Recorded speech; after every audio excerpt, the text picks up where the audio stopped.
இந்தியாவின் தந்தை என்று காந்தி இருந்தார். அவர் இடையினிலே ஏழையை போல் தந்தை அணிந்தார்.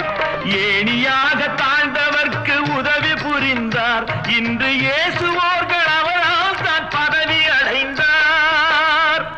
இன்று இயேசுவோர்கள் அவரால் தான் பதவி அடைந்தார். தம்பி, நான் படித்தேன் காஞ்சியிலே நேற்று, அதை நான் உனக்கு சொல்லட்டுமா இன்று?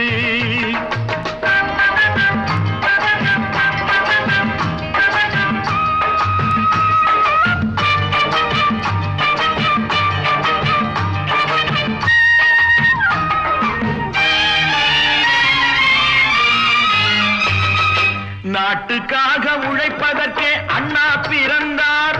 பொது நலத்தில் தானே நாள் முழுக்க கண்ணாயிருந்தார்.